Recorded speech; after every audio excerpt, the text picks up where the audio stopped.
L'histoire commence dans une ruelle sombre où deux types traînent et l'un d'eux crache nonchalamment par terre.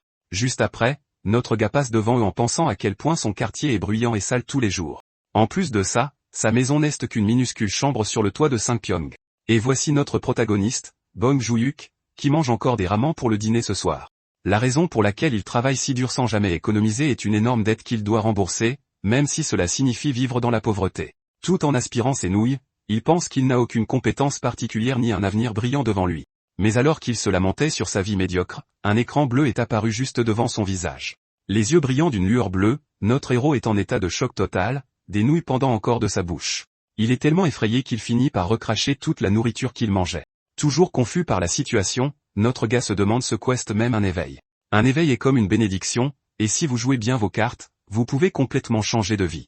Cependant, vous ne pouvez profiter de cette chance que si vous parvenez à rester en vie, car entrer dans la tour est extrêmement dangereux. À l'intérieur, vous pouvez être déchiqueté par des monstres terrifiants ou mourir de froid ou de chaud dans des environnements extrêmes. Se faire tuer par le poison est aussi l'une des options disponibles. Et bien sûr, se faire écraser par un piège, etc., ce qui est un peu un problème car notre héros évite généralement la confrontation si possible. Il évite les situations dangereuses et a vécu ainsi pendant 25 ans. C'est pourquoi il se demande si c'est un véritable éveil ou s'il était simplement fatigué et s'est assoupi. Alors pour éclaircir les choses, il décide de crier à haute voix pour sa fenêtre de statut. Et sur son écran de statut, il est écrit que son affiliation est noire et que son trait est l'invocation de niveau maximum. Avec ça, Bong Joon-hyuk réalise que ce n'était pas un rêve et commence à s'interroger sur sa nouvelle capacité d'invocation. Il s'avère que chaque personne éveillée obtient une capacité spéciale appelée trait, et les types varient beaucoup, allant de l'utilisation d'épées et de boucliers à devenir géant ou guérir des blessures. Parmi tous, le trait d'invocation permet d'utiliser des êtres comme des esprits et des bêtes fantomatiques. En gros, c'est une capacité qui vous permet d'utiliser des types spécifiques de créatures invoquées. Notre gars se demande alors quel genre d'invocateur il est et décide de tester une compétence qui a l'air cool. Alors il tend la main et essaie d'utiliser sa capacité d'invocation pour la première fois. Mais il se sent un peu maladroit et décide d'essayer l'invocation aléatoire, qui semble plus facile. Cependant, rien ne se passe et notre protagoniste reste là, avec un air totalement confus. Un instant plus tard, il se gratte la tête et se souvient qu'on ne peut pas utiliser ses capacités en dehors de la tour. C'est parce que les capacités d'un joueur, y compris ses compétences, ne sont valides qu'à l'intérieur de la tour. La seule exception est la fenêtre de statut. En dehors de la tour, un joueur n'est pas différent d'une personne normale. Notre gars se sent complètement idiot car c'est du bon sens si on cherche un peu en ligne. Il abandonne donc l'idée puisqu'une compétence ne devrait de toute façon pas fonctionner en dehors de la tour, mais soudain, un écran bleu apparaît devant lui, initiant l'invocation aléatoire. L'œil de Bong Joon-hyuk se met à briller et il est complètement déconcerté par la situation tandis qu'un grand cercle magique violet apparaît devant la porte de sa petite chambre. De l'intérieur de ce portail, un homme mystérieux aux cheveux roux commence à flotter. Notre héros reste bouche bée, se demandant pourquoi sa compétence a réellement fonctionné. Et à sa grande surprise, la créature invoquée est une personne qui le salue avec un sourire. Bong Joon-hyuk n'arrive pas à croire que l'invocation a fonctionné en dehors de la tour, et qu'en plus elle a fait venir un être humain. Soudain, John Corsac se met à renifler l'air avec une expression très sérieuse, mais ce n'était que l'odeur des ramens, et il s'excite en demandant à en goûter un peu. Notre protagoniste regarde le type dévorer ses nouilles en pensant qu'il vient d'invoquer une sorte de pique-assiette, et le gars mange avec une telle avidité qu'il aspire toutes les nouilles d'un seul coup. Après, il se plaint que les ramens sont épicés, mais notre héros trouve ça étrange car c'était une saveur douce. Mettant cela de côté, notre protagoniste se demande comment la compétence a fonctionné et pourquoi elle a invoqué un humain. Alors il ouvre la fenêtre de statut et découvre qu'il peut invoquer des humains de différents rangs. En plus de ça, ces rangs fonctionnent comme dans un de ces jeux gacha où il faut beaucoup de chance. Juste après, une nouvelle notification apparaît concernant les 3 principes de l'invoqué. Le premier est de protéger l'invocateur, le deuxième est d'obéir, et le troisième stipule que la protection passe toujours en premier. Pendant ce temps, le type boit tout le bouillon, et Bong Joon-hyuk pense que l'obéissance absolue semble plutôt cool. Le catalogue révèle que le nom de l'invoqué est John Corsac, un assassin super rare de rang SR. Soudain, un flot d'informations sur John envahit la tête de notre gars, lui donnant mal à la tête. Ses yeux brillent d'une lueur bleue alors qu'il commence à avoir une étrange vision. Dans cette vision, il voit une personne tomber de très haut dans un portail violet. La personne continue de tomber la tête la première vers un petit point noir tout en bas, mais John Corsac fonce à toute vitesse vers le type qui tombe. Et le garçon dans les airs semble surpris de voir que quelqu'un vient le sauver.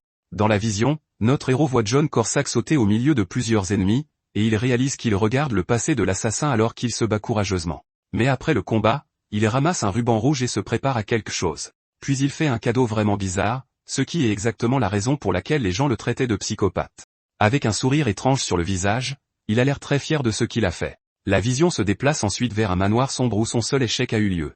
À l'intérieur, La cible de l'assassinat était tranquillement allongée dans son lit. Cependant, quand il attaque, sa cible se défend avec une vitesse incroyable car la cible était en fait le plus grand maître d'épée de tout l'Empire.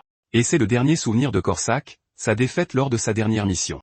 De retour à la réalité, Corsac lui demande à quoi il pensait, en se collant à son visage. Le choc est si grand que notre protagoniste perd l'équilibre et tombe en arrière sur le sol. Encore effrayé, il se souvient que l'invoqué doit une obéissance absolue, alors il prend une grande inspiration pour se calmer et décide de tester cette soi-disant règle. Il ordonne à Corsac de ranger la casserole de ramen et de nettoyer la table immédiatement. Notre héros est surpris par sa vitesse et par le fait qu'il ne se plaint pas du tout. Il fait vraiment tout ce que Bong Joon-hyuk dit sans le remettre en question une seule fois. Corsac dit que l'obéissance est obligatoire et notre gars décide de demander quelque chose de ridicule. Puis, avec un visage sérieux, il dit à l'assassin de faire un bruit spécifique, et c'était de faire un son comme s'il était un chien. Notre héros se sent mal à l'aise et se demande s'il est allé trop loin avec sa demande. Mais à sa surprise, Corsac se met à agir comme un chiot super heureux et obéissant. Avec un pouce en l'air, notre gars confirme que cette histoire d'obéissance absolue est bien réelle. Soudain, quelqu'un commence à frapper bruyamment à la porte, les mettant tous les deux en alerte. Une voix de l'extérieur l'appelle, et notre héros se souvient qu'il a oublié de payer les intérêts de sa dette. Il dit rapidement à monsieur Corsac de se lever car la situation vient de devenir sérieuse. Il se souvient avoir emprunté 10 millions de wons à un usurier privé. L'argent a servi à payer l'opération de son père et les frais de scolarité de son jeune frère. Même s'il a déjà payé 5 millions d'intérêts, la dette principale est toujours la même qu'avant. Pendant ce temps, l'usurier continue de crier pour qu'il ouvre la porte et de vérifier s'il est encore en vie. Voyant son maître inquiet, Corsac propose de s'occuper du problème à sa manière. Désespéré, notre héros lui dit de se cacher dans la salle de bain et de ne pas faire de bruit. Dès qu'il ouvre la porte, l'usurier l'attrape par le col avec beaucoup de force. Le type lui demande s'il va bien car il s'est inquiété du retard de paiement. Il suggère alors que si les choses deviennent difficiles, notre héros pourrait simplement vendre un organe, et son partenaire ajoute que le jeune frère pourrait aussi rapporter un bon prix. En entendant cela, la rage envahit Bong Joon-hyuk et son expression change instantanément. L'usurier remarque son regard et lui demande s'il pense à se défendre, mais notre protagoniste force un sourire et dit qu'il ne ferait jamais une chose pareille. Le type scène va mais l'avertit de faire attention s'il ne veut pas disparaître de la circulation. Après le départ des types, Corsac sort de la salle de bain et notre héros le félicite pour son silence. Après une journée aussi folle, il se sent épuisé et se demande s'il a vraiment besoin de grimper la tour. L'argent, c'est bien, mais il pense qu'il est trop froussard pour affronter les dangers de cet endroit. Ne sachant que faire, il demande à Corsac, qui lui dit qu'il peut être renvoyé s'il le souhaite. Mais juste après, l'assassin lève la main et demande avec un sourire s'il peut regarder un peu la télé. Notre gars trouve ça étrange mais l'autorise, et Corsac le remercie en disant qu'il va regarder une série. Plus tard, pendant que notre protagoniste dort, l'assassin monte la garde en regardant la télévision.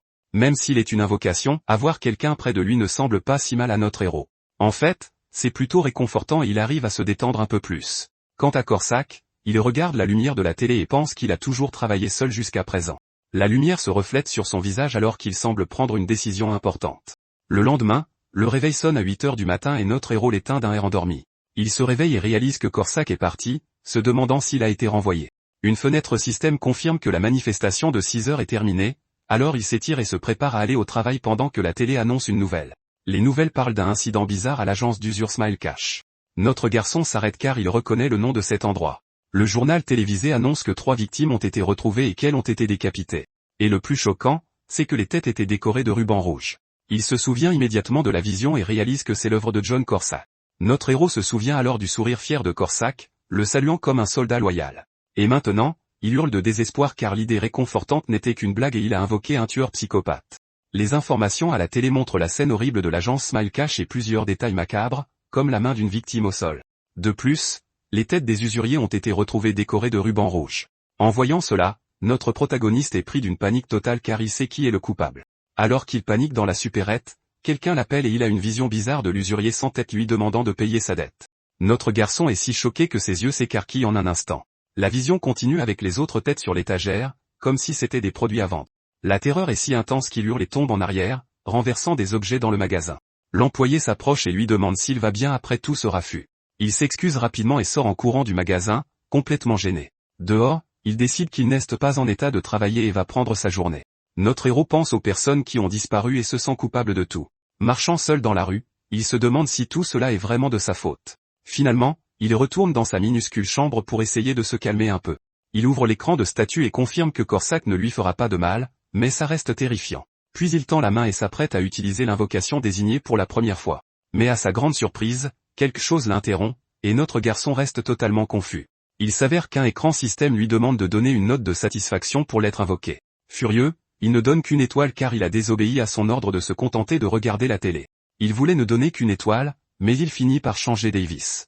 Notre garçon pense qu'il ne peut pas être aussi cruel et décide de donner une meilleure note. La note finale est de 3 étoiles, car il se souvient comment sa mère souffrait des mauvaises évaluations à son travail.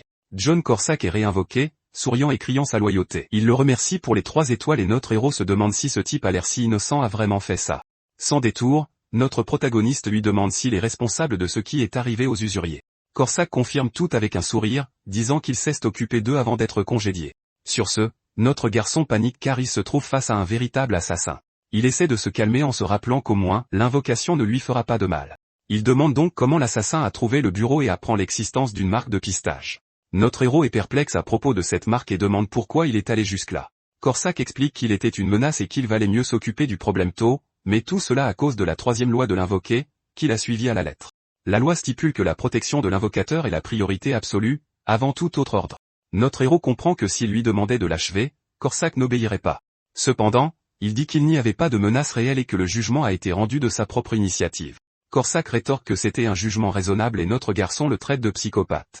Il s'excuse immédiatement, mais l'assassin dit qu'il a l'habitude d'entendre cela.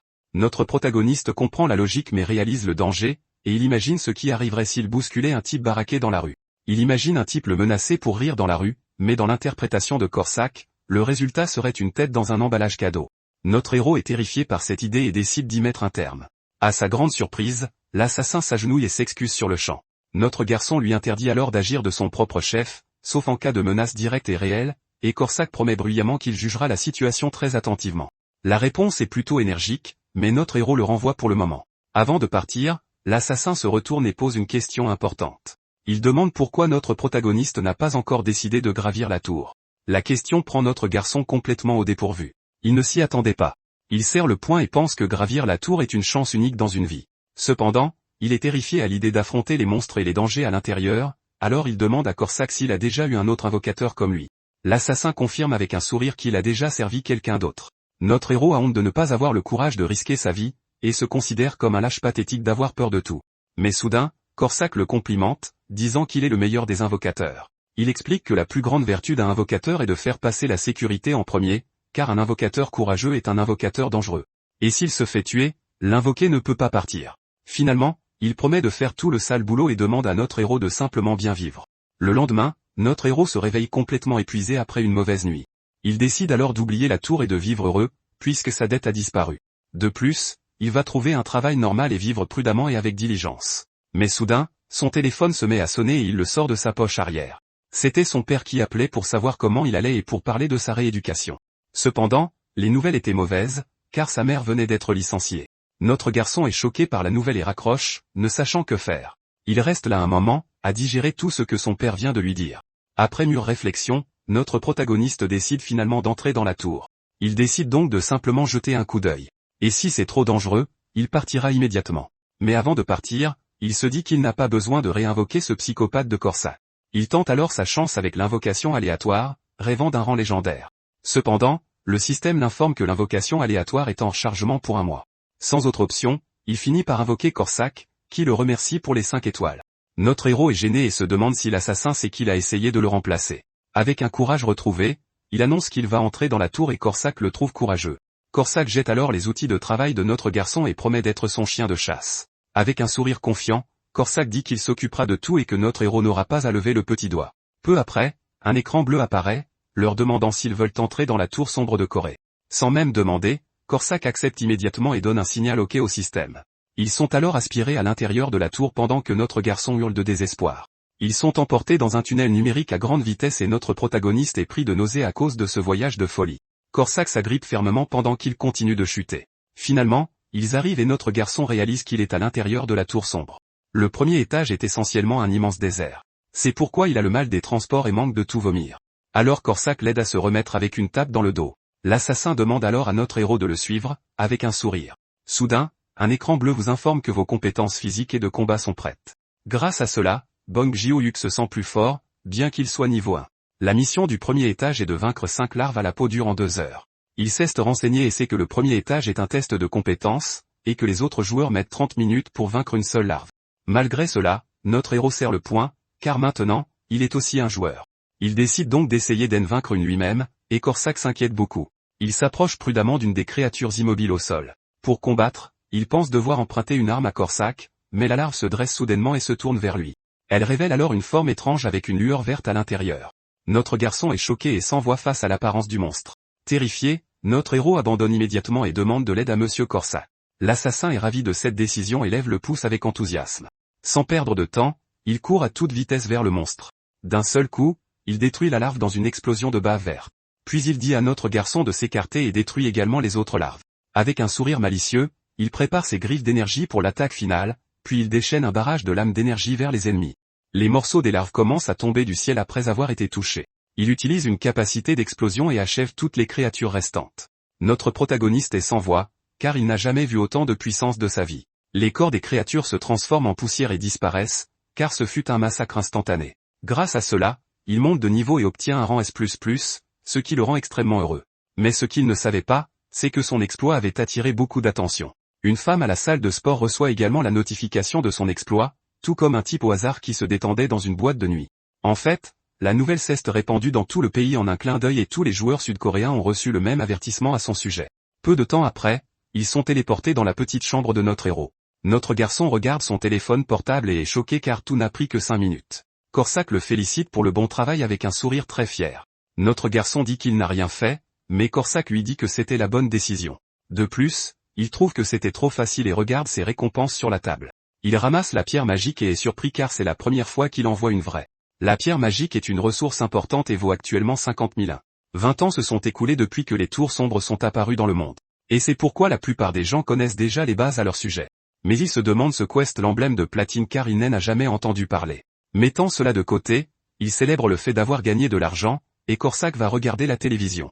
Pour fêter ça, il commande un repas de luxe et invite Corsac à manger avec lui. L'assassin est tout excité par l'odeur de la nourriture et se prépare pour le festin.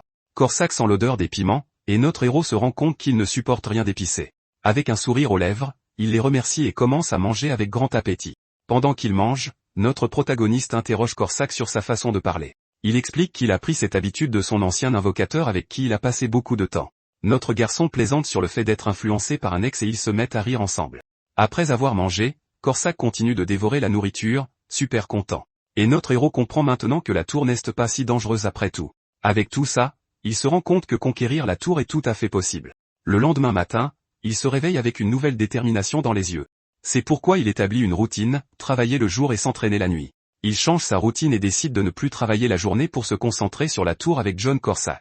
Notre garçon teste alors son obéissance et lui ordonne de danser, ce qui rend Corsac heureux avec les 5 étoiles.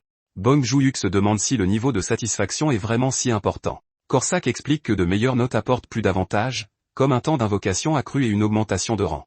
Peu de temps après, les deux entrent au 2e étage de la tour sombre pour le prochain défi. La nouvelle mission est de vaincre 10 des larves les plus rapides en moins de 2 heures. Notre protagoniste se rend compte que cette épreuve est plus difficile car les créatures bougent beaucoup, mais Corsac le rassure en disant qu'il n'y aura pas le temps de réfléchir à quoi faire. Il lui assure qu'il finira tout en seulement 3 minutes et promet de le ramener bientôt à la maison. Puis, avec une puissance immense, il se prépare à attaquer tous les monstres en même temps. Notre héros crie qu'ils vont manger du poulet plus tard et Corsac le remercie avec enthousiasme. Avec un sourire confiant, il libère toute son énergie pour l'attaque. Et en un clin d'œil, toutes les larves sont complètement détruites par lui. Notre garçon est choqué par la scène et reçoit une autre récompense de rang S++. Il trouve tout très facile et rapide et pense qu'il peut le faire avant le début de son travail. Immédiatement après, ils entrent au 3e étage et leur mission est de vaincre 10 larves de glace. Corsac les détruit tous à nouveau avec une facilité absurde. L'assassin est très fier de son travail impeccable. Et après le succès de la mission, les deux célèbrent en se tapant dans la main. Les yeux brillants, notre protagoniste réalise à quel point la tour est devenue facile. Son écran de statut indique qu'il est au niveau 6 et peut invoquer 2 créatures en même temps.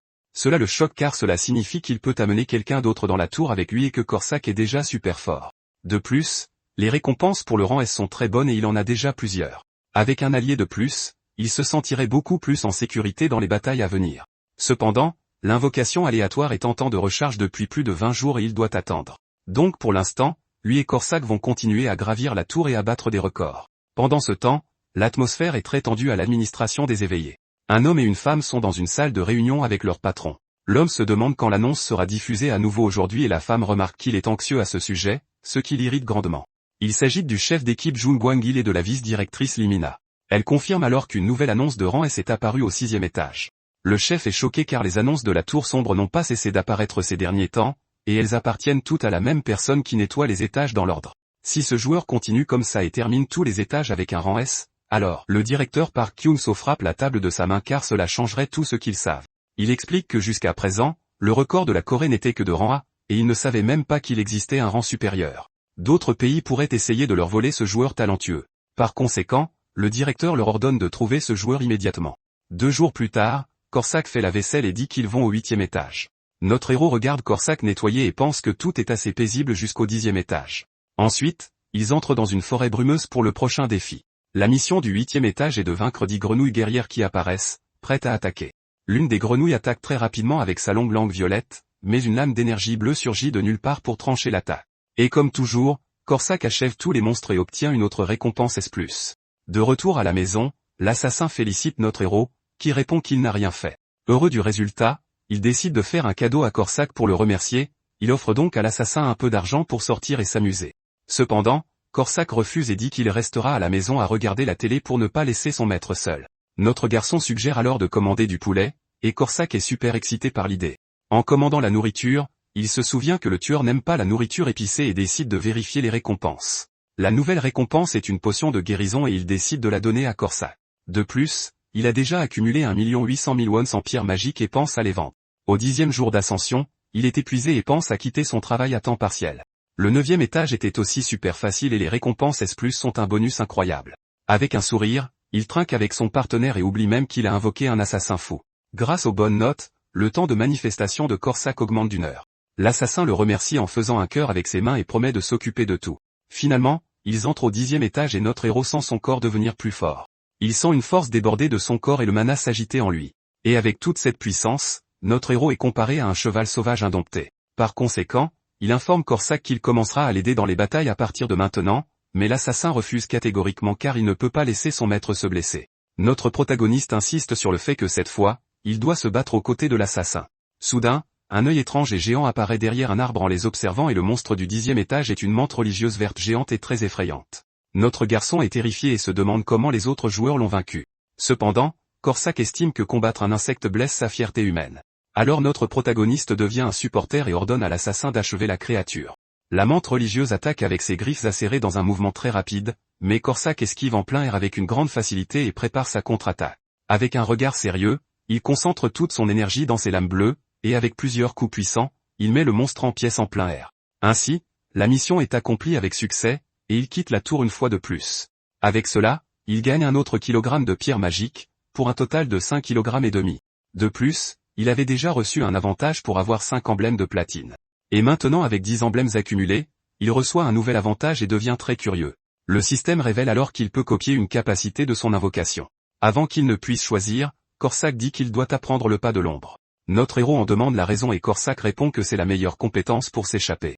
Notre garçon s'offusque et se demande s'il a l'air de quelqu'un qui abandonnerait les autres pour survivre. Malgré tout, il choisit le pas de l'ombre et la capacité est enregistrée dans son statut. Il décide de tester la nouvelle compétence pour voir si elle fonctionne en dehors de la tour, mais rien ne se passe. Épuisé, il tombe au sol et se plaint que ça n'a pas fonctionné alors que l'invocation a réussi. Le 11e jour d'ascension, notre héros passe un appel important, visiblement nerveux. Il appelle l'administration des éveillés et se présente en disant qu'il s'est éveillé. L'assistante le félicite et lui demande si elle peut envoyer une équipe de soutien à son domicile. Après lui avoir donné l'adresse, il est épuisé car il n'a appelé que pour vendre ses pierres magiques. Pendant ce temps, la vice-directrice Limina arrive dans une voiture noire devant le bâtiment. Jung Gwang-il pose des questions sur le nouvel éveillé, mais elle confirme que ce n'est plus le type de rang S. Puis elle mentionne qu'un nouvel appel d'éveil est arrivé et l'invite à l'accompagner. Déterminé, il dit qu'ils doivent y aller et recruter le joueur pour l'équipe d'élite à tout prix. Pendant ce temps, notre protagoniste nettoie frénétiquement sa petite chambre pour recevoir le visiteur. Soudain, quelqu'un frappe à la porte et notre héros devient super tendu car ils sont arrivés. Il ouvre la porte et invite Jung Gwang-il et Limina à l'intérieur, s'excusant pour le désordre. Le chef d'équipe présente la vice-directrice et notre garçon devient encore plus nerveux en sa présence. Soudain, Limina s'approche très près de son visage, le laissant complètement embarrassé. Avec un regard intense, elle dit qu'il est le type de rang S, le laissant sous le choc. Elle le tient et lui demande à nouveau s'il est le type de rang S le mieux classé. Notre garçon prend peur de sa proximité et la repousse. Complètement confus, il se demande s'il existe une méthode d'identification qu'il ne connaît pas. Pour l'instant, Il décide de tout nier et d'essayer d'agir aussi naturellement que possible, en faisant semblant d'être un robot. Il dit que ce n'est pas lui avec un rire très forcé, mais Limina réalise immédiatement qu'il ment de manière flagrante.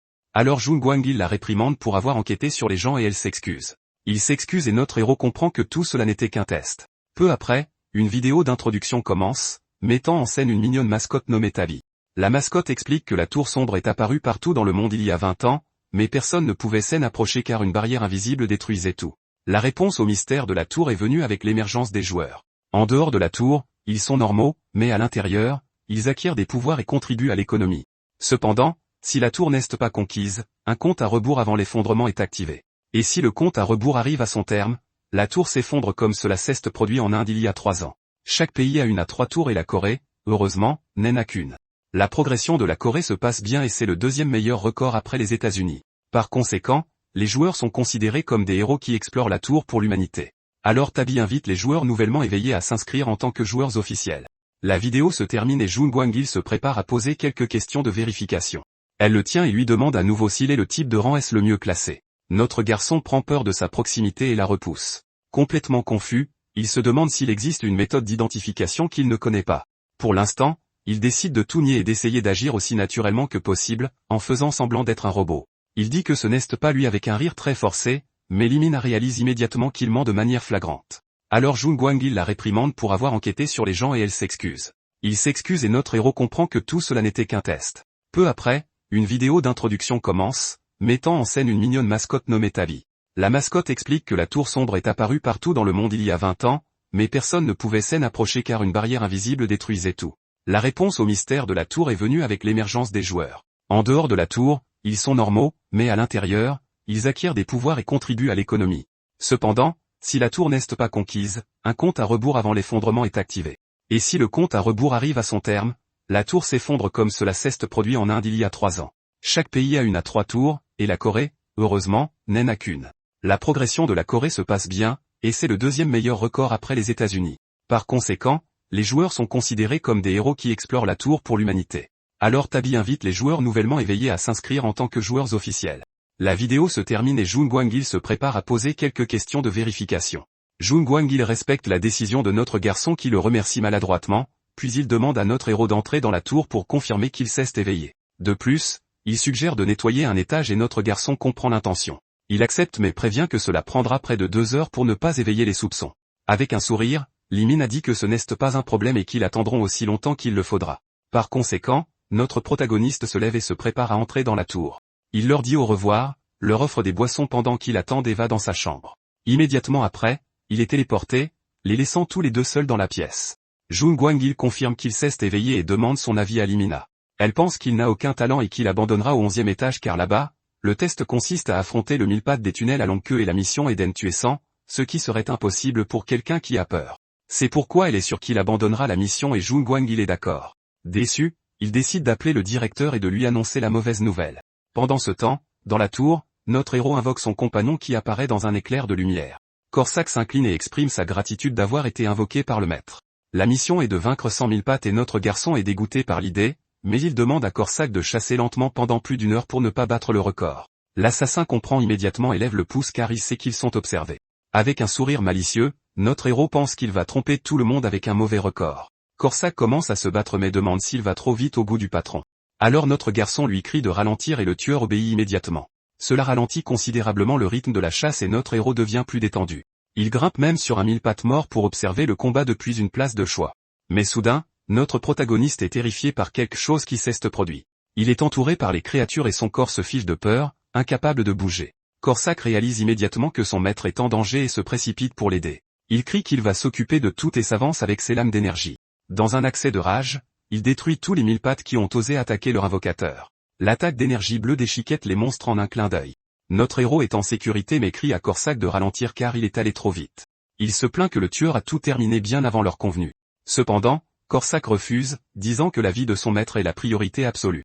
Notre garçon est désespéré car il sait que son plan est tombé à l'eau. Et un écran bleu confirme qu'il a de nouveau obtenu un rang S, avec une expression défaite. Il est téléporté hors de la tour, impuissant à faire quoi que ce soit. Le duo attend dans la pièce et Limine a dit que 5 minutes se sont déjà écoulées. Soudain, un écran de notification bleue apparaît juste devant eux. Notre protagoniste fait irruption dans la pièce dans une lueur bleue, laissant les deux autres sous le choc. Ils restent sans voix car la notification est apparue en même temps que lui. Ils comprennent enfin que le rang S le plus élevé du 11e étage lui appartient. Avec un soupir, il réalise qu'il ne voulait pas en arriver là. Par conséquent, il dit que les deux devront être réduits au silence pendant que Corsac apparaît derrière lui. Avec un regard sérieux, il dit qu'il va les réduire au silence tous les deux pour que son secret ne fuite pas. Sans une seconde d'hésitation, Corsac s'avance pour exécuter l'ordre de son maître. Notre héros lui crie de simplement les attacher tous les deux, mais le tueur comprend tout de travers. Soudain, notre protagoniste a une vision terrifiante et hurle de pure terreur. Dans son cauchemar, il demande désespérément qui a ordonné qu'une telle chose soit faite. Il s'excuse, pleurant en voyant ce qui leur est arrivé dans son imagination, mais ce n'était qu'une hallucination, et les agents le regardent complètement perplexe. Il l'aide à se relever car il est tombé par terre et s'est mis soudainement à transpirer abondamment. Notre garçon réalise qu'il a halluciné et essaie de se calmer pour continuer la conversation. Puis il se remet à tout nier et dit que c'était juste une coïncidence avec un autre joueur. Jeune Guang-il pense que le timing est trop parfait, mais notre héros insiste sur le fait que ce n'était pas lui. Le chef d'équipe décide alors de changer de sujet et prend un contrat pour qu'il le signe. Notre garçon est choqué de voir que c'est un contrat d'élite et non un contrat général comme il l'avait demandé. Mais Jun Guang-il explique que c'est un cas spécial et unique dans toute l'industrie. C'est en fait un contrat ultra-élite pour un joueur de niveau spécial. Le salaire annuel est de 12 milliards de wons, avec le droit à un logement et une sécurité maximale. De plus, le contrat offre l'immunité face à la loi, ce qui le laisse sous le choc. C'est un avantage que seul le joueur numéro 1 en Corée possède, ce qui fait de lui une sorte de roi. L'âge dit que la nation donnera tout ce qu'elle peut, mais avant qu'il puisse continuer, il est interrompu. Notre protagoniste crie non et refuse l'offre immédiatement.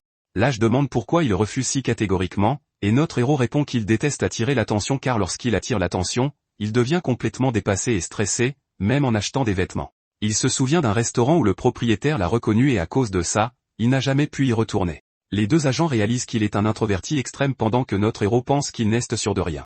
Voyant la situation, le chef d'équipe décide de reculer pour le moment et accepte un contrat général. Il serre la main de l'âge et pense qu'un contrat d'élite implique beaucoup de responsabilités.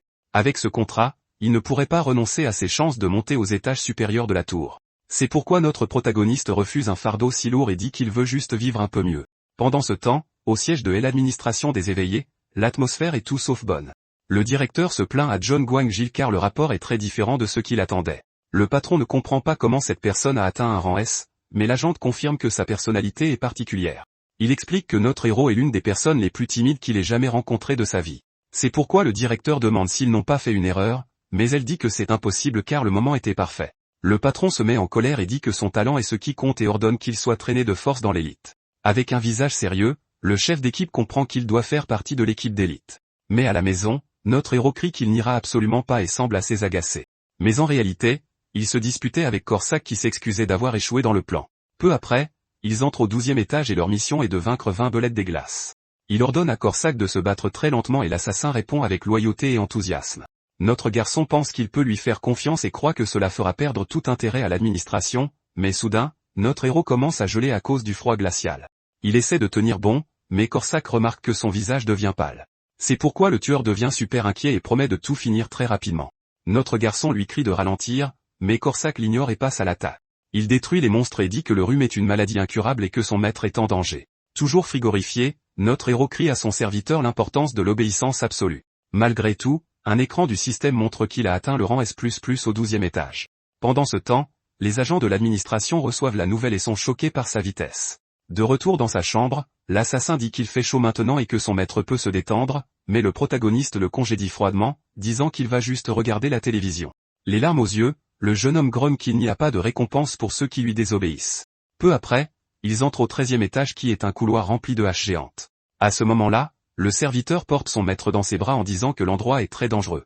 Avec cela, l'assassin traverse rapidement les pièges et obtient un autre rang S++. Au 14e étage, il trouve une nuée de chauves-souris, et Corsac s'en occupe facilement. De retour chez lui, il vérifie son téléphone et voit un dépôt de près de 3 millions de wons. En plus de cela, le jeune homme remarque qu'il a également reçu 2 millions d'un fonds de soutien aux joueurs. Avec un sourire, il réalise qu'il a gagné plus de 7 millions en seulement 14 jours dans la tour. Le garçon rêve d'un salaire de 30 millions et décide de quitter son travail à temps partiel. Le lendemain, il invoque son compagnon qui apparaît, promettant fidélité comme toujours. Le serviteur demande alors si cette fois, il peut y aller à fond sans avoir à se retenir. Le héros pense qu'à présent, l'administration sait déjà tout. Donc ça ne fait plus aucune différence. Avec un regard avide, il s'enthousiasme à l'idée d'obtenir plus d'avantages spéciaux et de rester en sécurité. Alors, avec une nouvelle détermination, le duo se prépare à entrer une fois de plus dans la tour. Ils arrivent au 15e étage et la mission est de vaincre 20 gobelins ouvriers. L'assassin prévient que si un gobelin s'échappe, il appellera les autres, alors il demande à son maître de se cacher. Avec un sourire confiant, le serviteur dit qu'il s'occupera de tout et reviendra tout de suite. Caché, le protagoniste voit son compagnon utiliser une capacité de furtivité et est impressionné. En un clin d'œil, l'assassin charge les gobelins avec une vitesse incroyable. Il abat tous les ennemis si vite qu'ils ne réalisent même pas qu'ils ont été vaincus. Après la mission, il monte de niveau et obtient un autre emblème de platine et quelques potions. Dans un éclair bleu, le duo est téléporté dans la petite chambre du jeune homme. De retour chez lui, il ouvre l'inventaire de son système pour réclamer ses nouvelles récompenses. Avec cela, le jeune homme affiche fièrement ses 15 emblèmes de platine gagnés. Un écran du système apparaît, l'informant qu'il a gagné un avantage pour avoir 15 emblèmes. Avec un sourire malicieux, le jeune homme se demande quelle sera la récompense cette fois. Le système révèle alors qu'il a reçu un objet appelé un kit de bouclier énergétique. L'objet est un bouclier qui protège l'utilisateur en absorbant les dégâts mais à un temps de recharge. Le jeune homme réalise que c'est essentiellement une armure complète pour lui et le meilleur, c'est qu'il peut aussi utiliser ce bouclier dans le monde réel. Il pense à combien d'argent il obtiendrait s'il vendait le bracelet, mais il hésite. Excité, il demande à Corsac s'ils peuvent terminer le prochain étage avec un rang S++. Son compagnon dit que c'est possible mais qu'il ne peut pas garantir le meilleur score cette fois. Le protagoniste est surpris et se demande ce qu'il doit faire maintenant pour continuer. Pendant ce temps, à l'administration, le chef demande depuis combien de temps les annonces mondiales se sont arrêtées. L'âge confirme que ça fait 15 jours et il croit que le joueur est bloqué au 15e étage. En colère, le directeur frappe la table de sa main, se lamentant qu'un si grand talent soit allé à un joueur si timide. Le chef d'équipe explique que la difficulté augmente considérablement à partir de là, mais il croit que le jeune homme n'a pas abandonné. Juste à ce moment-là, il reçoit un appel et informe le chef que le protagoniste se dirige vers le bureau pour utiliser la boutique. Cette nouvelle choque le directeur qui répète l'information et semble avoir une révélation majeure. L'âge réalise alors que le héros collectait des fonds pour acheter des objets puisqu'il n'avait aucun équipement. Furieux contre lui-même, le directeur crie à quel point ils ont été stupides d'avoir failli critiquer le joueur. Sur ce, il ordonne à ses subordonnés de soutenir le héros avec des objets très bon marché quand il arrivera. 15 jours plus tôt, on voit l'assassin en panique totale, incapable de comprendre la demande de son maître.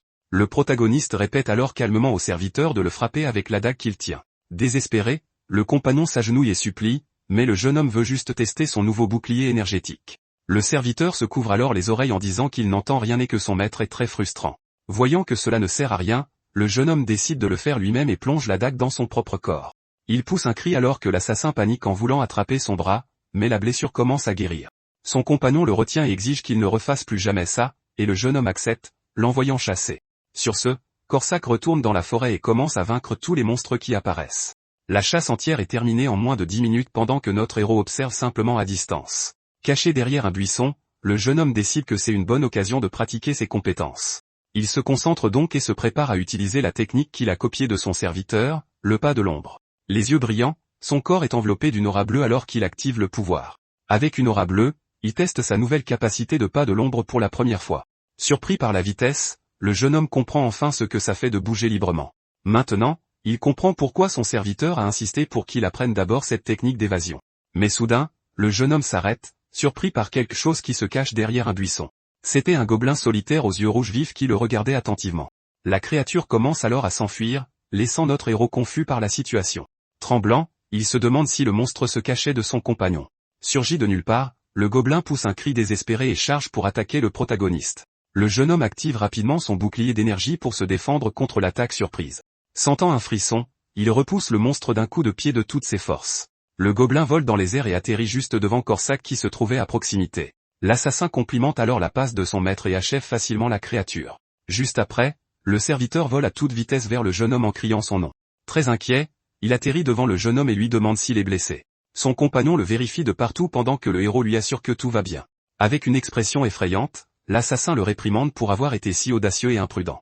Après 15 jours, il avait accumulé plus de 11 millions en pierres magiques au 15e étage. De retour au présent, notre héros appelle l'administration pour visiter la boutique des joueurs. À sa grande surprise, ils envoient une limousine de luxe pour le chercher chez lui. Le jeune homme sort de la voiture, un peu timide face à tout ce traitement spécial et cette attention. Devant le bâtiment, le chef d'équipe le salue chaleureusement en lui disant que ça fait longtemps. Le jeune homme répond au chef et réalise qu'il bénéficie d'un traitement VIP super spécial. À l'intérieur, il doit enregistrer sa main sur un scanner pour y accéder. L'enregistrement terminé, l'âge l'informe qu'il n'a plus besoin d'appeler et le héros préfère regarder par lui-même. Dès que les portes s'ouvrent, le jeune homme entre dans la boutique exclusive pour tous les joueurs. L'endroit est super luxueux, et il est impressionné mais se demande pourquoi c'est si vide. Il pense que les objets sont trop chers et décide de vendre d'abord ses pierres magiques. La valeur totale de la vente s'élève à plus de 11 millions, et il demande s'il peut utiliser l'argent tout de suite. Avec l'argent disponible, le vendeur lui souhaite un bon shopping mais le jeune homme se sent déjà épuisé. Au loin, le directeur s'enquiert du joueur et le chef d'équipe confirme que la boutique a été fermée. Il révèle également qu'il a demandé une réduction de 50% sur tout pour le jeune homme. De retour dans sa petite chambre, le protagoniste se prépare à tester ses nouveaux objets. Il tient sa nouvelle masse à 2 millions et met ses bottes à 3 millions. Le jeune homme trouve cela étrange car les objets sont habituellement beaucoup plus chers et le chef l'a traité de manière spéciale. Puis il réalise que tout cela était un traitement spécial et se sent dépassé par la situation. Le jeune homme explique que sa défense est maintenant complète, grâce à son bouclier et aussi à un avantage. Il avait décidé de ne pas être avide, mais ce nouvel avantage le fait changer Davis. Le lendemain, il invoque son serviteur qui lui demande s'ils vont à nouveau au 15e étage, mais le jeune homme dit non.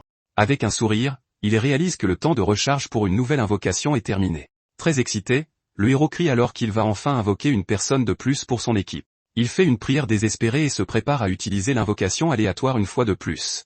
Un portail violet s'ouvre et la silhouette d'une figure géante commence à émerger dans la pièce. La lumière devient très intense et notre héros et son serviteur sont surpris par ce qui arrive. Sur ce, une grande explosion d'énergie violette détruit une partie du plafond du petit appartement. Sous le choc, il se demande ce qu'il vient d'invoquer et s'inquiète pour l'argent du loyer. De l'intérieur du portail, une énorme main musclée apparaît lentement. Juste après, un pied de géant marche sur le sol, fissurant le plancher sous le poids de la créature. Finalement, un homme géant avec des tatouages émerge dans la pièce, terrifiant le jeune homme. La brute a les yeux rouges et un regard menaçant, ressemblant à un véritable monstre. Surgi de nulle part, l'assassin fonce en avant, hurlant sur le nouveau venu et déroutant le protagoniste. Il assène un coup de pied sauté de pleine force en plein visage de la nouvelle invocation. Tout en l'attaquant, le serviteur se plaint à lui et le héros se demande si les deux se connaissent déjà. Le géant dit alors que le coup n'a même pas fait mal et que ça l'a juste un peu chatouillé. En colère, l'assassin sort ses dagues et menace la brute en disant qu'il va s'occuper de lui. Mais avant qu'il ne puisse attaquer, notre héros lui crie désespérément d'arrêter. Le jeune homme supplie en disant qu'un plafond cassé suffit et le serviteur est immédiatement d'accord. Il demande à parler avec le nouveau serviteur mais Corsac dit que le grand type est un idiot célèbre dans le milieu. Le barbare n'est pas d'accord et essaie de prouver qu'il connaît les règles, commençant à réciter le premier principe, mais il s'émêle les pinceaux sur le second. Et quand vient le moment de dire le troisième principe, il oublie complètement. L'assassin s'énerve et le héros voit dans le statut que le nouveau serviteur n'est qu'un rang R, le plus bas de tous. Le protagoniste essaie d'interroger la nouvelle invocation, mais le géant ne se souvient de rien, pas même de son propre nom. Pour mieux comprendre, notre héros décide de vérifier les informations détaillées et ses yeux commencent à briller. Il réalise alors qu'il est aspiré dans les souvenirs du barbare. Tout comme avec l'assassin, il apparaît alors flottant dans un magnifique paysage verdoyant et se demande où il est. Dans la vision, il voit le géant dans son passé paisible admirant un papillon car il était une âme pure, mais la paix est interrompue quand un énorme loup des plaines apparaît soudainement pour l'attaquer. Avec sa force incroyable, le barbare traite les loups comme s'ils n'étaient que des chiots avec qui jouer. À ce moment-là, un homme blond avec un sourire suspect apparaît, observant la scène de loin. L'homme se présente comme Arius mais le grand type ne se souvient même pas de son propre nom. La vision se déplace alors vers une grande structure de cristal dans un endroit très sombre et mystérieux. Il s'avère que le barbare a été trompé par un faux héros pour servir de bouclier contre une hydre. Il se bat courageusement et arrache les têtes du monstre sans même remarquer que son corps se dissolvait. Poussé uniquement par le désir de protéger ses compagnons, il a fini par être trahi et moqué par eux. En voyant son squelette s'effondrer, le héros comprend enfin pourquoi il est un bouclier humain. Ému, il trouve que c'est une grande injustice et se fiche que le géant soit un peu lent. De retour au présent, le jeune homme souhaite la bienvenue au nouveau serviteur et l'invite à gravir la tour. Il décide de commencer par donner un nom à la brute et propose deux options, mais il est indécis. Après réflexion, le géant se décide enfin et dit que son nom sera désormais Goban. Le jeune homme promet de le rendre heureux et demande si Goban lui fait confiance, recevant une réponse positive. Sur ce, le héros annonce qu'ils sont une équipe de 3, ce qui laisse l'assassin complètement sous le choc. L'assassin a alors une idée brillante et il semble que son calcul soit terminé. Sur ce, il accepte d'entraîner le géant et le protagoniste est excité à l'idée d'aller au 16e étage. Le serviteur s'énerve contre Goban qui le copie et le jeune homme pense à son équipe désastreuse de marginaux. Ensuite, le trio entre dans la tour et le système annonce que leurs capacités ont été améliorées pour le nouvel étage. La mission est de vaincre 30 gobelins éclaireurs et Corsac donne des instructions à son maître pour qu'il se protège. Il prévient que les ennemis utilisent des fléchettes empoisonnées et peuvent attaquer par surprise à tout moment. À ce moment-là, une fléchette empoisonnée est dirigée droit sur la tête de notre héros. Caché, un gobelin se prépare à tirer la fléchette avec sa puissante sarbacane, mais l'assassin est plus rapide et parvient à arrêter l'attaque juste à temps pour sauver son maître. Immédiatement après, des dizaines de gobelins sautent des arbres, révélant qu'il s'agissait d'une embuscade. Le serviteur dit au protagoniste de se replier et commence à esquiver une pluie de fléchettes empoisonnées. Le jeune homme réalise qu'il attendait et qu'il y a plus de 50 ennemis aux alentours. Désespéré, il crie à Goban de se mettre devant et de bloquer toutes les attaques du monstre. Les yeux brillants, le géant se prépare à montrer toute sa puissance en tant que bouclier humain. Son pied est alors enveloppé d'une énergie puissante alors qu'il se prépare à sauter. Goban bondit haut dans les airs et redescend comme un météore de lumière vers les gobelins effrayés. Les créatures sont hypnotisées par la lumière tandis que l'assassin se retrouve encerclé par d'autres ennemis. Juste à ce moment-là, Corsac lève les yeux et voit l'ombre géante de son nouveau compagnon le recouvrir. Avec un impact puissant, Goban fracasse le sol et envoie tous les gobelins voler. Même le serviteur est pris dans l'explosion et s'envole, irrité, maudissant le barbare pour son imprudence. Caché, le protagoniste est impressionné car les gobelins ne font pas le poids face à son nouveau serviteur. Les monstres restants essaient alors d'attaquer le géant avec leur sarbacane mais semblent nerveux. D'innombrables fléchettes touchent la brute qui dit que ça ne fait pas mal et que ça ne fait que chatouiller. Sur ce, il suit les ordres et charge les ennemis pour les achever tous d'un coup. Le jeune homme pense que le barbare devrait être de rang SR ou même SR et se demande s'il est de rang R parce qu'il est lent. De retour à la maison, il célèbre avec plusieurs boîtes de poulet frit en récompense de la victoire. Goban dévore joyeusement la nourriture et dit que ce truc de cuisine est très savoureux. L'assassin s'agace de l'erreur et le protagoniste pense que son équipe n'arrive pas à s'entendre. Soudain, le géant dit que son maître est une bonne personne, laissant le jeune homme sans voix. Il offre même sa vie pour plus de cuisine, mais le jeune homme dit que c'est lui qui a besoin d'aide. À ce moment-là, Corsac frappe le barbare et crie que la nourriture s'appelle du poulet, pas de la cuisine. Le héros se plaint de l'attitude du serviteur qui s'excuse en disant que le grand gaillard avait besoin d'une leçon. Le lendemain, le trio entre au 17e étage de la tour pour un autre défi dangereux. En arrivant au niveau 17, le jeune homme sent une vague de puissance qu'il peut à peine contrôler. Il sent son étalon sauvage intérieur s'éveiller et pense qu'il peut commencer à se battre maintenant. Mais ses compagnons lui disent de rester en retrait car c'est au niveau 20 que les joueurs deviennent trop confiants. La mission est de vaincre 30 guerriers gobelins et une horde de plusieurs dizaines d'entre eux apparaît. Le jeune homme se rend compte que la pression est immense et que les ennemis sont doués en tactique de combat. Il se souvient de la stratégie qu'il a vue, qui consistait à se replier dans la zone de sécurité et à attendre un peu. Ensuite, il était censé revenir et attirer les gobelins par petits groupes de 3 pour les vaincre lentement. Mais notre héros pense qu'avec son nouveau serviteur, il n'a pas besoin de stratégie compliquée. Avec un sourire confiant, il pointe simplement vers l'avant et dit au géant de foncer de toutes ses forces. Le barbare pousse un rugissement de puissance et le jeune homme rêve déjà de passer facilement le 20e étage. Puis il ordonne à son serviteur de les achever tous et se demande quelle sera la prochaine récompense. Sur ce, Goban est enveloppé d'une aura d'énergie jaune et crie fort avant d'attaquer. Il court vers les guerriers gobelins qui sont paralysés de peur par sa charge. Le chef des monstres crie alors un ordre d'attaque pour que ses soldats se préparent. Les gobelins forment rapidement une barrière de boucliers et de lances pour arrêter l'avancée du géant. Malgré cela, la brute court sans peur vers le mur de lance acéré. Il perce la défense ennemie avec facilité et les envoie tous voler grâce à sa puissance. Les créatures volent dans toutes les directions comme si elles étaient des poupées de chiffon face à la force du barbare.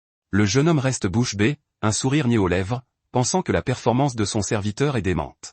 Il compare alors la scène à des milliers de vélos essayant d'arrêter un char de guerre.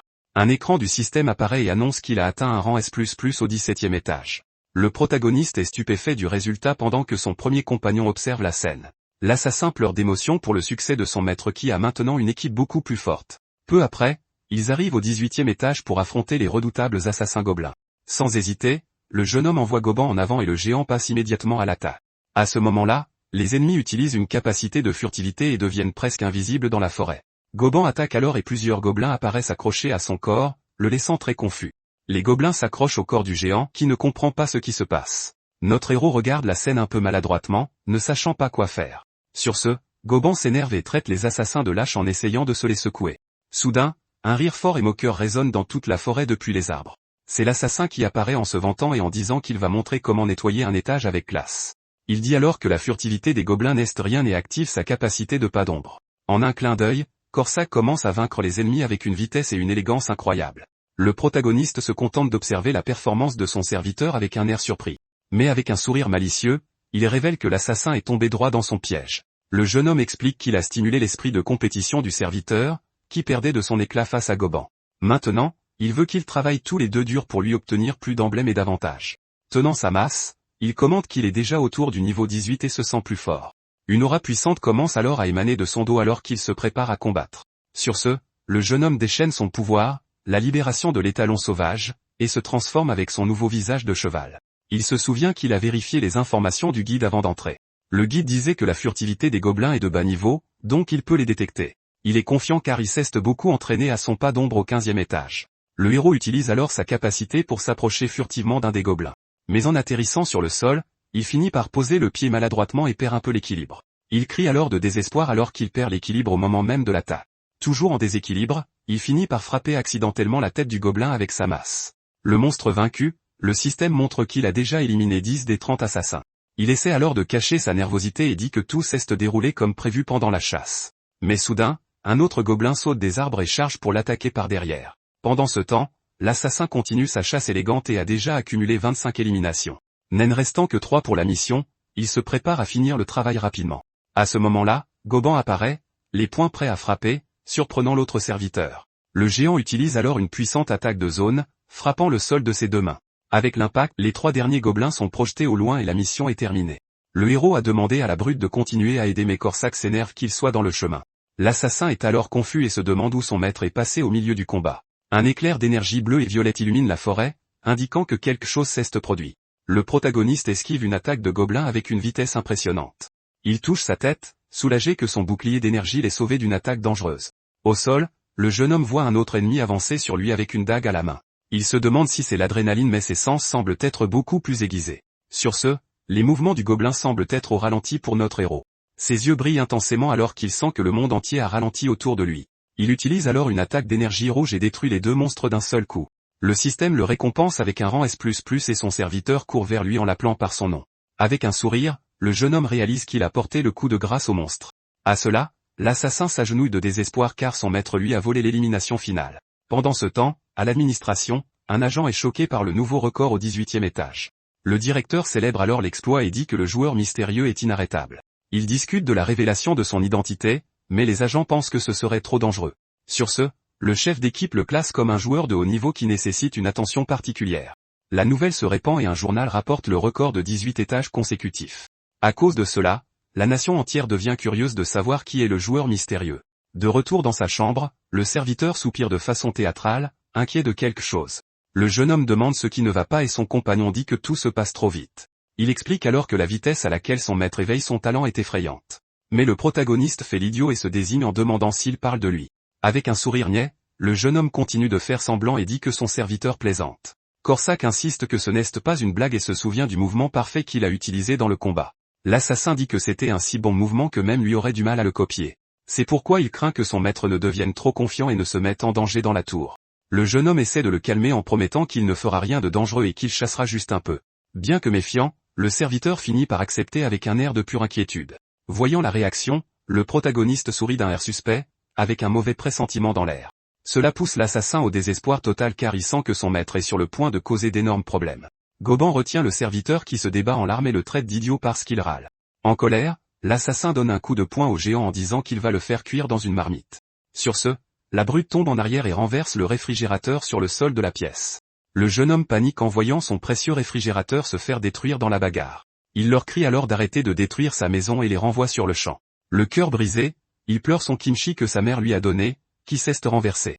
Pour se changer les idées, il décide que le lendemain, il rendra visite à ses parents. Le lendemain matin, le jeune homme monte les escaliers de l'immeuble où vit actuellement sa famille.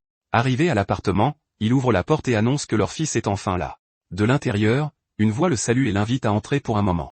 Il voit son père malade au lit tandis que sa mère le gronde de ne pas venir plus souvent. Le père essaie de se lever, mais la mère l'en empêche, et le héros l'aide à se recoucher. Le jeune homme demande alors des nouvelles de son frère, et la mère dit qu'il est parti acheter du tofu et qu'il sera bientôt de retour. La table est mise avec un délicieux ragoût que sa mère a préparé pour le déjeuner familial. Il demande si la famille a des problèmes, mais ses parents lui demandent de ne pas s'inquiéter. Sur ce, le jeune homme décide de tester leur réaction et dit que ce serait bien d'avoir un éveil. Son père le regarde avec surprise et le jeune homme devient nerveux, pensant qu'il a été trop direct. Mais son père et son frère éclatent de rire, disant qu'il est bien trop lâche pour la tour. Sa mère l'interroge sur son travail, et il dit que c'est son jour de congé, mais pense en lui-même qu'il a déjà démissionné. Elle remarque le mensonge dans son expression, et le jeune homme nie tout, devenant super embarrassé. Sa mère dit alors qu'elle fait confiance à son fils avec un doux sourire, mais elle l'avertit de ne plus jamais contracter de prêts privés, ce qui le fait paniquer. Il se souvient des usuriers et demande à sa mère ce qui est arrivé à son travail. Elle explique qu'elle a été renvoyée pour avoir tenu tête à un client difficile et ne pas s'être laissé faire. Le jeune homme se souvient alors de son père déclarant passionnément son amour pour sa mère dans le passé. Un arbre généalogique amusant montre que lui et son frère ont hérité des gènes bêta de leur père. Sur ce, il décide de leur parler de son éveil plus tard et profite du moment avec sa mère. Alors qu'il part, son frère l'arrête et lui tend une enveloppe avec de l'argent pour leurs parents. Le protagoniste est un peu confus par ce geste et se demande ce qu'il veut. Il pense que le garçon est embarrassé à cause de l'argent de l'université qu'il a payé pour lui. Le héros essaie alors de le réconforter en disant qu'il comprend ce qu'il ressent, mais le petit frère saisit l'occasion et demande sa part d'argent de poche avec un sourire. Agacé, le jeune homme transfère 500 000 wons au profiteur et lui dit de ne pas les gaspiller. Peu de temps après, il apparaît devant le bureau de gestion des éveillés à Séoul. Le jeune homme dit que voir sa famille l'a rendu plus déterminé à prendre la tour au sérieux. Il se souvient qu'il aurait dû appeler avant mais ne veut pas revoir l'âge. Il entre donc en pensant au monstre plus fort.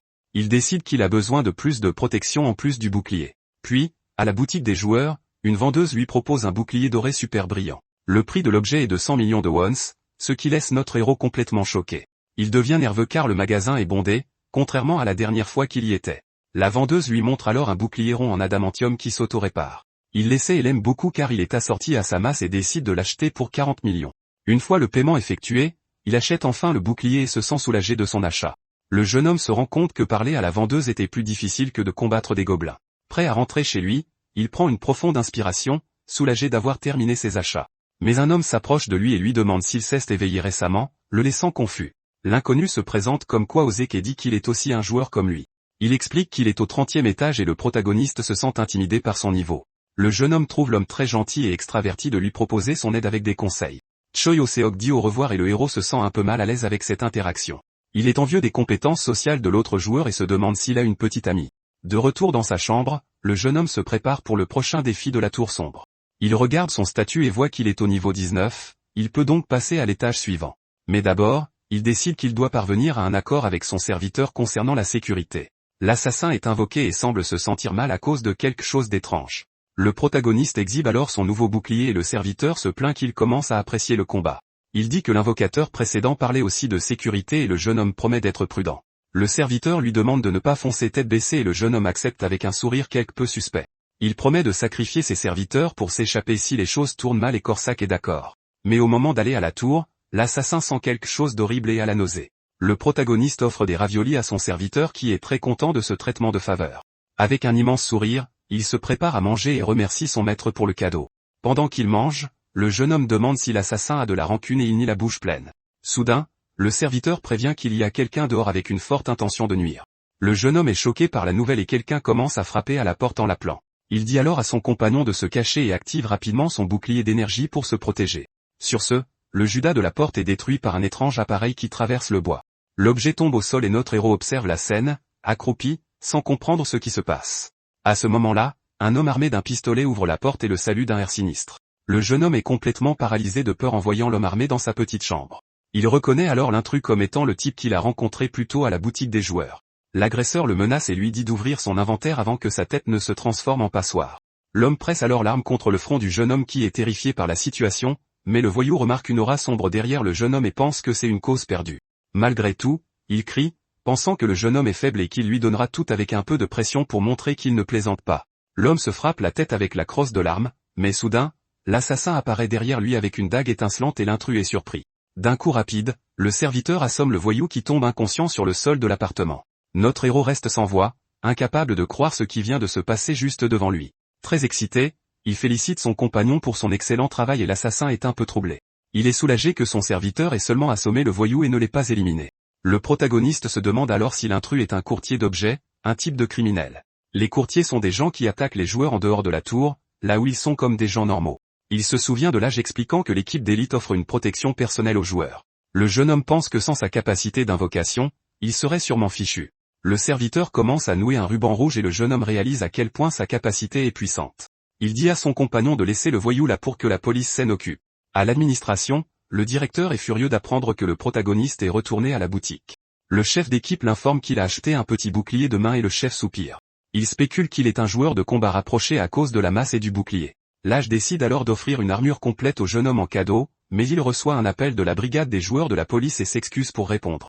En entendant les nouvelles au téléphone, le chef d'équipe est complètement choqué et sans voix. Il sort alors en courant du bureau et monte dans sa voiture pour se rendre sur les lieux. L'âge monte les escaliers de l'immeuble en courant, inquiet de ce qui a pu se passer.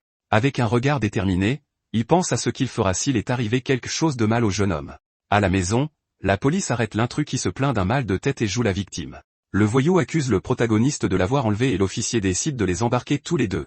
Le jeune homme désespère à l'idée d'être arrêté et s'imagine dans un guide pour rater en prison, mais le chef d'équipe arrive juste à temps et empêche les officiers d'emmener le jeune homme. L'intrus reconnaît l'âge et essaie de jouer la victime, mais le protagoniste est confus. Sur ce, le chef d'équipe s'approche et le voyou implore de l'aide en disant qu'il a été sauvé, mais l'âge le frappe d'un coup de poing puissant et lui dit d'arrêter ses mensonges éhontés. Le criminel tombe au sol, le nez en sang, ne comprenant pas pourquoi il a été frappé. L'âge l'accuse alors d'avoir tenté de nuire à un joueur et révoque son enregistrement sur le champ. L'âge ignore les supplications du voyou qui devient désespéré face à la situation. Il l'avertit que les services de renseignement s'occuperont de lui et l'homme est terrifié par la nouvelle. Le criminel implore sa pitié mais le chef le traite de récidiviste et promet d'enquêter. En colère, il dit douter qu'un avocat accepte de prendre une affaire comme la sienne. L'âge dit alors aux officiers que même s'il s'échappe, il reviendra toujours au même endroit. Après s'être débarrassé du malfrat, il demande au jeune homme s'il a été blessé avec une expression effrayante. Le protagoniste est un peu effrayé par son regard, mais l'âge est simplement inquiet. Sur ce, le chef s'incline et s'excuse, promettant que cela ne se reproduira plus. Il réalise qu'il ne peut plus attendre et décide qu'il doit protéger le jeune homme à tout prix. Le lendemain, le serviteur demande ce qui s'est passé et le héros lui dit que le voyou a été arrêté. L'assassin veut alors savoir où se trouve le centre de détention, mais le jeune homme lui interdit d'y aller. Peu après, il invoque Goban qui est ravi de recevoir 5 étoiles pour la première fois. Le trio entre ensuite au 19e étage et la mission est de vaincre 30 chamans gobelins. Les ennemis ne sont pas si forts et n'utilisent que de faibles malédictions et des flèches de feu. Sans s'inquiéter, le géant charge en avant pendant que les chamans préparent une attaque obscure. Le géant prend alors une profonde inspiration et se prépare à utiliser l'une de ses capacités spéciales. Avec un cri assourdissant, il déchaîne une onde de choc sonique qui brise la magie des chamans. Le protagoniste est impressionné, car son serviteur a réussi à annuler la malédiction avec une méthode barbare. L'assassin vole alors vers Goban et semble avoir un plan pour la bataille. Il dit aux géants qu'ils doivent nettoyer l'étage le plus vite possible et la brute acquiesce. Sur ce, le duo de serviteurs charge en avant ensemble pour vaincre tous les ennemis restants. Le serviteur élancé attaque avec sa dague tandis que le grand utilise sa force brute pour écraser les gobelins. Voyant la scène, le jeune homme saisit sa masse et son bouclier et s'apprête à rejoindre le combat, mais un écran système annonce que la mission du 19e étage est déjà terminée. Le jeune homme est surpris par la vitesse et voit ses serviteurs se tenir victorieux dans la forêt. L'assassin se vante et le protagoniste réalise qu'il a tout terminé rapidement pour le laisser de côté. Le lendemain, le trio entre au 20e étage de la tour, qui est réputé pour être très difficile. Le serviteur prévient que l'endroit est dangereux car tous les types de gobelins y apparaissent. Goban conseille alors à son maître d'attendre dans un endroit sûr pendant qu'il s'occupe de tout. La mission est de vaincre 100 gobelins et un hobgoblin, et le héros réalise qu'il sera laissé de côté. Le protagoniste ordonne alors au géant d'attirer l'attention de l'ennemi pour qu'il puisse attaquer. Plusieurs chamans et éclaireurs gobelins apparaissent soudainement, prêts pour la bataille imminente. En plus d'eux, un groupe de guerriers et d'assassins gobelins se prépare également à attaquer. Les assassins utilisent leur furtivité et se cachent dans la forêt pour une embuscade. Voyant les ennemis bouger, le serviteur refuse de rester immobile et d'attendre l'attaque. Puis le duo dynamique se met à courir à travers la forêt à grande vitesse, ne laissant qu'une traînée de lumière bleue partout où il passe. À ce moment, le grand type tatoué a une frayeur en réalisant que quelqu'un lui saute dessus avec une lueur bleue intense. Sur ce, notre héros apparaît volant dans les airs avec un regard déterminé, tandis qu'une puissante aura violette enveloppe tout son corps. Mais l'assassin aux cheveux roux panique complètement et se met à crier désespérément en voyant la folie que le garçon est en train de faire. Puis le garçon saute si haut qu'il ressemble à une fusée, esquivant les flèches des gobelins, tandis que le géant observe tout d'en bas.